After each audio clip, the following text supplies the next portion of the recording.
Welcome to the Life After Sugar podcast, the podcast that's not just about sugar, but about your relationship with it and also with food and especially with yourself. So if you want to discover your life after sugar and hear inspiring stories from all kinds of people who also cut out sugar in their way, at their pace, for their own reasons, this is the podcast for you. Because when you take away the sugar, you can finally discover the real sweetness in your life.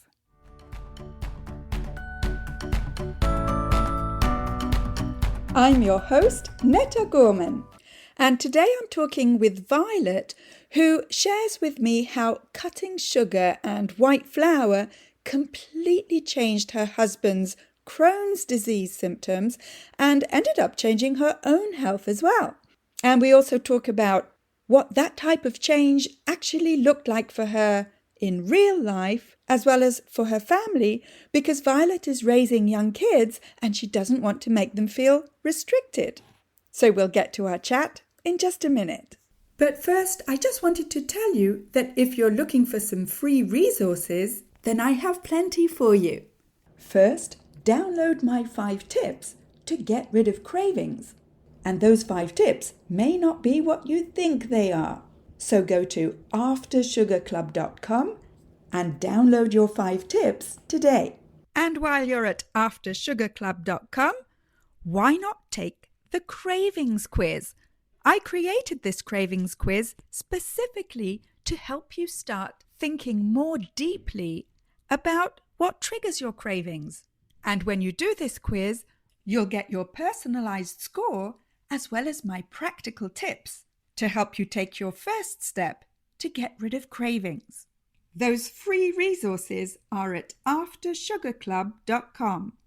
And also, come check out the Life After Sugar Facebook page and subscribe to the Life After Sugar YouTube channel, as well as my Instagram account at My Life After Sugar, which is where you'll get all kinds of inspiration, so that you can see that it's perfectly possible to live a happy and active life, even if you don't eat sugar. All right, so let's get to my chat with Violet. So today I'm with Violet. And Violet, can you tell us a little bit about how you grew up, where you grew up, and your relationship with food, especially with sugar? Yeah, absolutely. It's great to be here, Netta.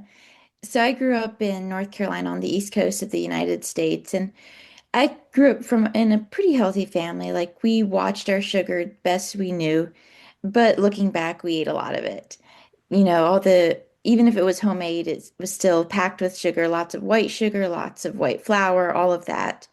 But as a teenager, I started to realize that primarily gluten from like white flour, processed white flour, which your body converts to sugar, and white sugar just made me not feel quite as good.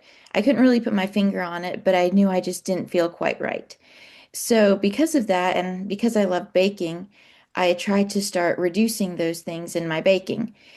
Nothing major, but maybe cutting the sugar in half in a recipe or testing a few almond flour recipes, things like that. And it started slow and I didn't do too much, but I did notice a slight difference in how I felt. And it was kind of fun experimenting and seeing how how that would work and how the recipes would still turn out pretty well, even with, cutting things in half or swapping ingredients a little bit. Mm. But then as I got older and then I married my husband and he has Crohn's disease. Oh. And at that point, we were very new to healthy eating. He had tried a lot of health food things that sort of worked, but sort of didn't. And at the time, he felt like when we got married that sugar didn't bother him and white flour didn't bother him. He felt like most other foods did, but for some reason, he never put his finger on the sugar and white flour. Mm-hmm. And we ate a lot of that the first year or so of our marriage just because it tasted good. He felt like he could eat it. So we went with it. Well, then within probably 2 years of us being married, he really went through a health crisis and he realized what he was doing was not working. And we were trying to keep him off of meds because we didn't like the side effects that came with those. But our version of healthy eating really wasn't working. Mm. So we decided to dive into functional medicine And that really changed our whole perspective on nutrition. They had us immediately cut all sugar, all gluten. And then through that, it was really interesting because once he did those things, he was able to add in a lot of foods that he felt like in the past had bothered him, like more vegetables, more fruit, things that had caused him issues in the past. Once he was off of the sugar and flour, didn't bother him. So our diet really shifted from all the processed, all the white sugar, white flour, things like that, to much more whole, clean eating. And then his health got so much better, and I quickly noticed that my health was getting better too. So it was just amazing seeing that transition, and it really changed our lives, and we haven't gone back. Amazing. Amazing. So it's like the two things that were at the bottom of the list, change everything else, but don't touch the sugar and the flour, ended up being the actual two things that were causing his issues, I Yes, imagine. yes, they definitely were. And there were a few other things in there that we cut out, but the two biggest were definitely the white flour and white sugar. Those made the biggest difference. And can you just explain to myself and to the listeners what exactly Crohn's disease is? Yeah, so it's an autoimmune condition that affects your gut. People respond differently. Some people, certain foods bother some people, while other foods don't bother others. It's really unique to the person. However, gluten and sugar are the things that bother everyone. They're highly inflammatory. And basically, Crohn's disease is where your body is attacking your gut. And there's different theories to maybe your body's attacking something else going on in your gut, but in the end, your body isn't handling your gut well, and it's causing a lot of inflammation, which can come with pain and lots of other side effects. Hmm. And had you been or had you consulted what I call regular doctors, because you were talking about functional medicine, had you gone through consultations for his Crohn's disease in like regular medicine? Yes, he had, especially as he was a teenager and into his early 20s. He'd done a little bit of that, but they always proposed that he get on immunosuppressant drugs and things that would really alter his quality of life and that came with really dangerous side effects. And he was like, he knows what Crohn's is, but he doesn't want to throw cancer on top of that. He doesn't want to weaken his immune system so much to the point that if he gets a cold, he could end up in the hospital or the flu or something like that. It really made him nervous going the traditional route, especially when it seemed like there was so much opportunity and so much he could do with the natural health food side of things. Because no doctor had ever mentioned changing his diet. Nope, not really. Like they would throw little things in there, but looking back at some of the things he was recommended, especially when he was first diagnosed, it was pretty much just anything soft, including Jello, even if it had lots of sugar, dyes, whatever. It's just something easy that he would eat is all doctors told him, and they really never got serious about the sugar or gluten or anything like that. Hmm. It's really sad because that made such a difference in the end. I know, it's surprising, but I've heard this many, many times before where it's almost as if the medical field just is either not aware or has rejected any kind of effect that food can have on your health. Yeah, it's really sad because yeah, it truly makes, I feel like the biggest difference, like start with the food, that's the cheapest, that's the safest route to go. And then maybe later if, that doesn't take you quite the whole way, maybe then see if there's some medication or something you need. But in his case, he's he's still not on any medication for Crohn's and he's doing so much better than pretty much everyone he's met who's on medication just by changing his diet. Amazing. And so it's easier said than done, I found, to say, well, cut sugar and flour and life goes on. But I can imagine that it was still a challenge for you both because you don't have Crohn's disease. Why would you change your diet? Yeah, it definitely was a challenge, especially in the beginning. And I think the biggest thing for us was just being at a point where we knew we had two options. And the one option was traditional medicine that came with lots of side effects. And the other option was cutting sugar and flour. And while I wouldn't have had to cut it myself, because I love cooking, it just made it easier for me to play around with things and try to figure out foods that we enjoyed without those things. And then as soon as we started seeing the benefits, it really convinced us to just stick with that. And I think for us, a big part, yeah, was just mindset. Like we didn't have other options, so we knew we had to give this a shot. And for people that maybe aren't in quite such a desperate situation, it can be a little bit trickier making that switch. But for us, a big thing was just finding alternatives. So maybe instead of eating a sugary dessert, maybe we'd eat a handful of blueberries for dessert, or Mhm. find things like that that kind of satisfied your sweet tooth a little bit without really indulging in sugar. Yeah, yeah, because we do see sugar as a treat. And despite the proof to the contrary, where it makes us suffer, and we're still like, no, it's a treat. Absolutely. And you said you like baking, so how do you replace white flour or wheat flour?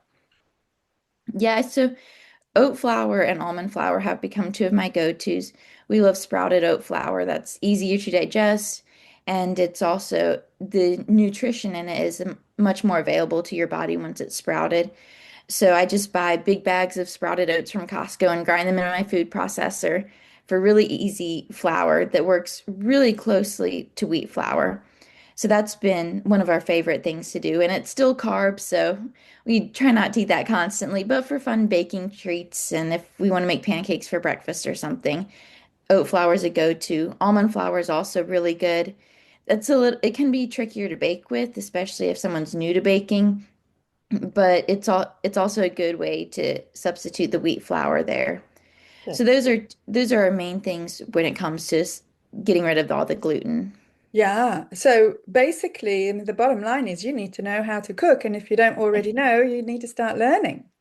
Yes, and there's also the lots of things that are available from the store. Obviously, they're not going to be as healthy and they can be more processed, but if you're really at the beginning, there are things you can purchase to get you started.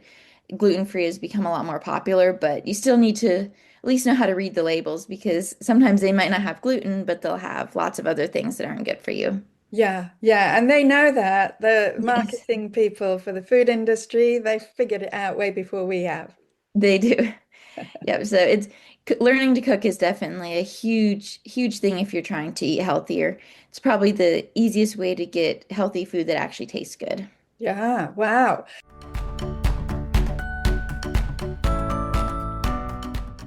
I want to take a quick break to say that if this is your first time here, then welcome and thank you for listening to this podcast.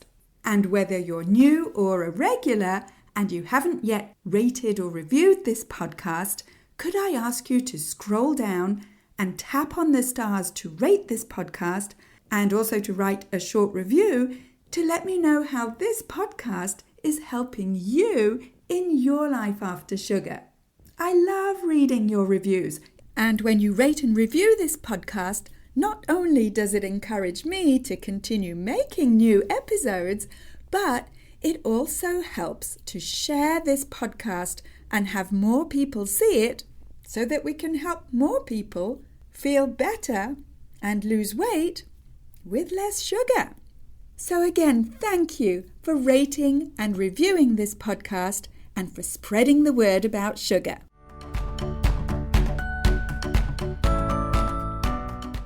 And what about, going out, going to restaurants, on trips, going to family? How do you navigate that? That's definitely tricky. And for us, often we'll kind of loosen up a little bit, especially if it's for a short time. We don't often go out to eat just because it's more expensive. And once you eat healthy for so long, it often is kind of disappointing. Like you go out and you expect this great meal, and it's like, well, I could have made something better at home that was healthier. So the longer we've been eating this way, I think our taste buds have changed, which definitely helps a lot to reduce an amount of cheating you do. And then with family and things like that, it's it's often easy to just pick and choose. Like we tell people a lot of times, just meat and vegetables. We'll be happy. Just however you want to cook meat and vegetables is great. And then, they may serve bread or they may serve a sugary dessert, but those are easy to leave. And most people will serve a meat and a vegetable as a dish, so as dishes with dinner or lunch or something like that. So that definitely makes it easy. just telling people if they're asking how to cook for us, just meat and vegetables, and otherwise just knowing, okay, we'll just eat the meat and vegetables and leave the majority of the rest. Yeah, yeah. And I think people are more understanding when you do have a condition and Definitely. symptoms, because nobody wants you to suffer. Exactly. And th that definitely helps a lot making it just making people more understanding with that. Yeah. And it's great that you climbed on board, with your husband who has the symptoms, has the conditions, because I've seen a lot of couples where one person is suffering, but the other one is sabotaging their best efforts. hmm Yeah, and that's definitely not a good situation to be in. And I think one thing that I realized was as we were learning about these things, that the things that might affect my husband the next day were probably going to affect me maybe not the next day, but it might be 5 years from then. It might be 10 years, or it might be 30 years from now. But I knew that just with the science and the more you learn, those things will have an effect on me. It just won't be as quick. So I think that really helped me to jump on board because I was like, even if I may not feel it tomorrow, I'm going to feel it one day and I don't want to ever deal with that. And that's really impressive because how old are you? I'm 28. Yeah. I didn't think in those terms when I was 28. I'm not even sure I think in those terms now, in my 50s, of, oh, wait a minute, in 5 years, 10 years, 30 years' time.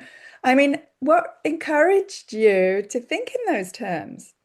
I think just growing up with a healthier mindset, even though we didn't really know exactly what that was, just growing up kind of looking at the foods I was eating and understanding how those affected me, I think that really helped a lot. And then I think also just getting married young, starting to have kids young, it kind of puts your perspective maybe a little bit ahead of your years and you start seeing that. And then also like seeing how my husband felt. It's when you see that firsthand, you know you don't want yourself or your kids to ever experience that. Absolutely, absolutely. And how many kids do you have? We have two and a third on the way. Congrats. Wow. Thank you. And so, how do you what do you offer your kids to eat, and how do you navigate these so-called restrictions that I personally don't find restrictive, but I can definitely understand that other parents can? Yeah, it definitely can be tricky. I think one thing that helped us was we were eating this way for about a year before our first was born. So we were pretty settled into how we ate.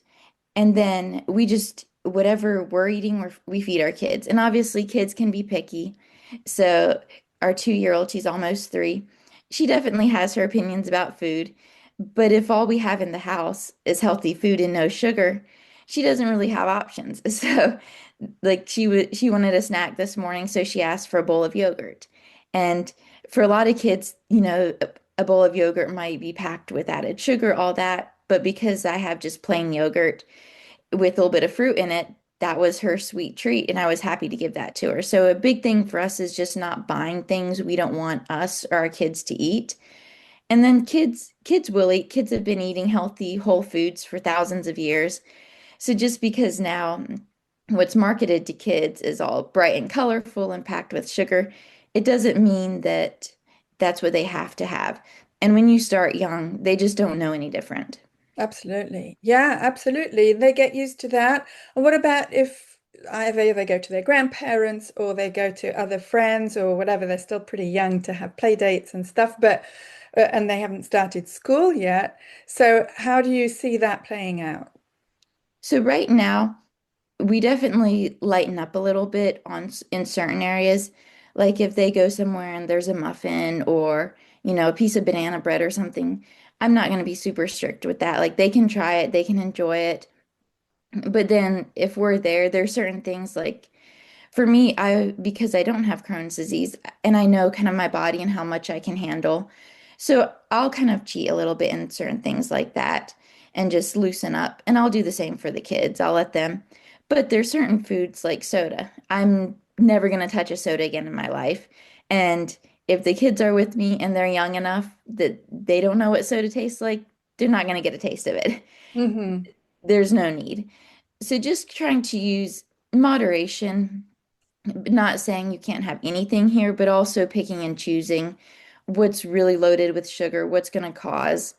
severe issues or maybe change their taste buds too much to really crave those sweets, but also just allowing things that maybe have a little bit of sugar and wheat flour, but aren't just packed with unhealthy ingredients. Yeah, yeah, totally.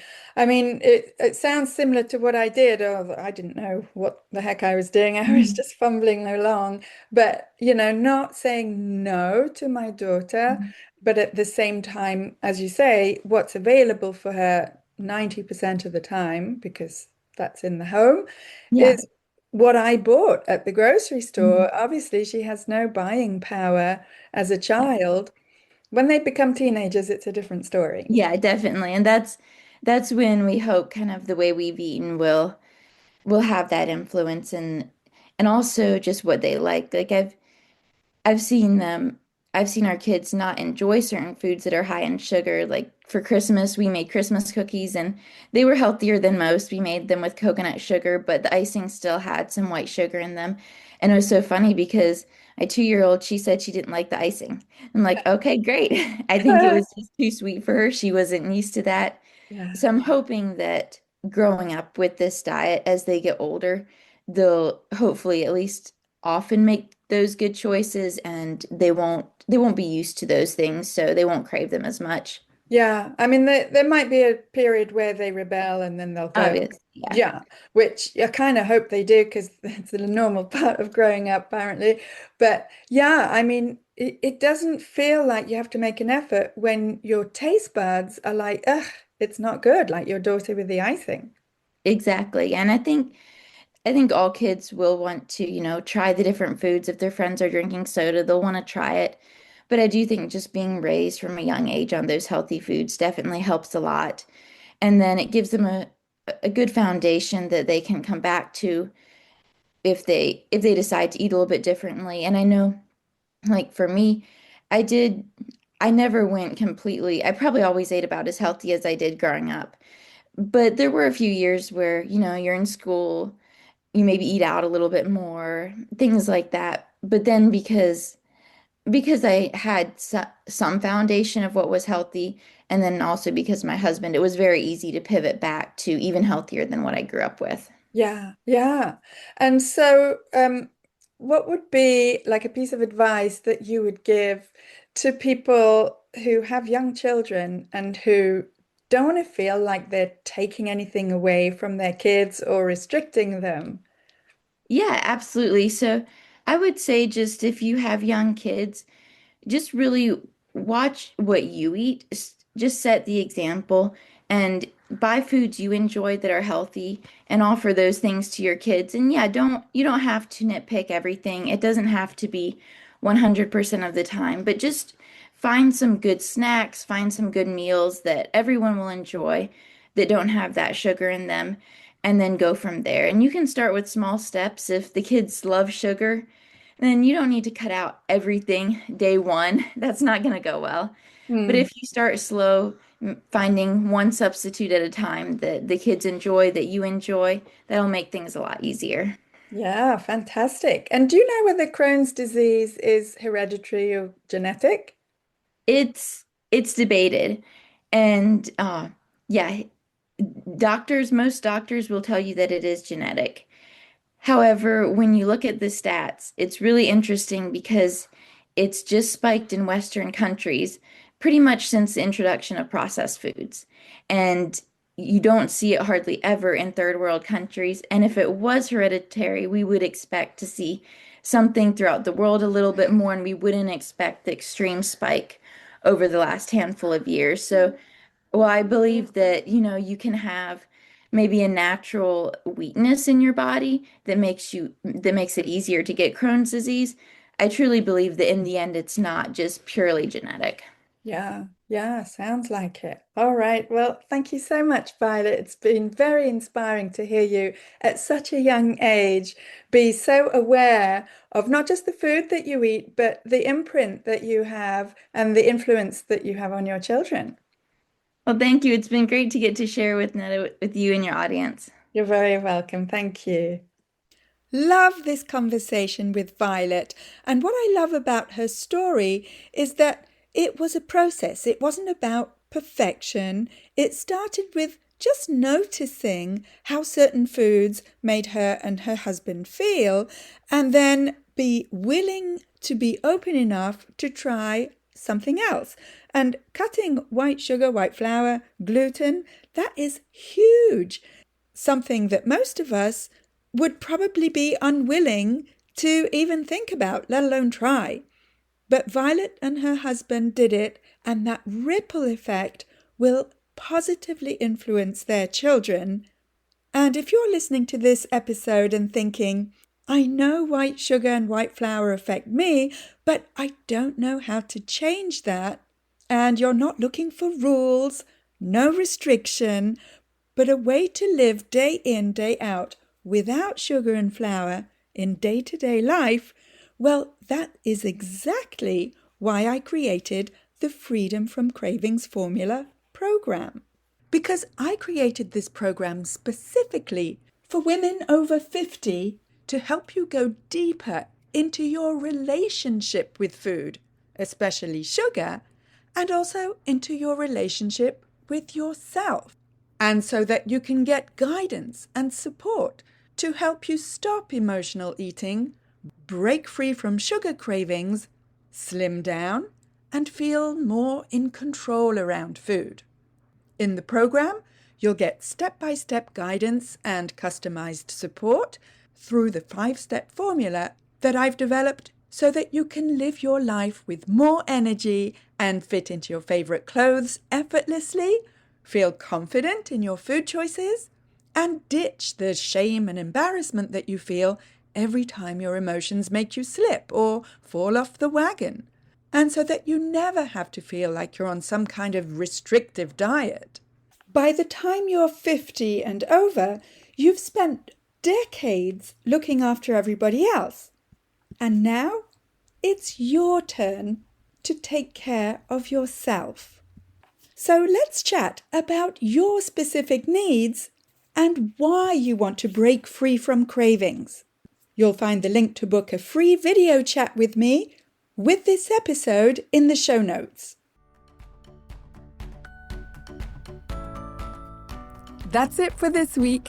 Keep in touch and see you soon for another episode.